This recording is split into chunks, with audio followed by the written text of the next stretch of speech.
Bolangizni bizni bog'chamizga olib kelmang. Bolalarimga ta'sir qilyapti. Bizni bolalarimiz bunaqa holatda emas. Bizni bolalarimiz yaxshi. Bolangizni uyda qarab o'tiring. Bizni bolalarimiz yaxshi. Bolangizni uyda qarab o'tiring. Bitta sog'lom bola tug'ib berishga eplolmadi.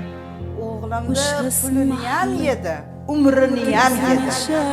Ey Alloh, o'zingizdan qaytga borsin. Opajon, siz yoningizga rosa muhim iltimos bilan keldim.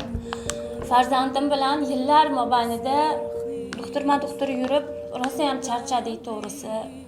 Meni farzandimga autizm tashxisi qo'yilgan. To'xtovsiz licheniyalarda olib yuramiz. Topganimiz shu farzandimga ketadi. Halovatimiz yo'q. Meni bolam sog'lom. Deyarli sog'lom, bolalardan farqi yo'q. Davlat bog'chalari qabul qilmaydi. Farg'onada qidirdim. Shu mas'uliyat cheklangan bolajonlar uchun ixtisoslashgan bog'cha, maktab rosa qidirib sizni topdim, sizni tavsiya qilishdi. Menga yordam bering, opa. Singlim, siz hech ham tashvishlanmang. Autizm bu kasallik emas, bu spektr hisoblanadi. Sizni bolangiz ham ijtimoiy hayotda o'z o'rnini topishda albatta qo'limizdan kelgancha yordam beramiz. Bizning markazimiz siz kabi onalarni og'riqli nuqtalariga yechim bo'la oldi deb o'ylayman.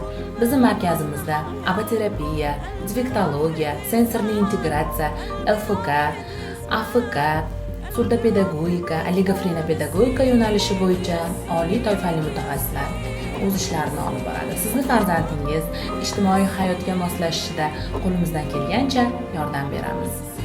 Meni eng kuchli sabrli osinjonlarim diqqatiga. Farzandingizda tengdoshlardan ko'ra ozgina nutqiy rivojlanishi yoki aqliy rivojlanishi orqadami?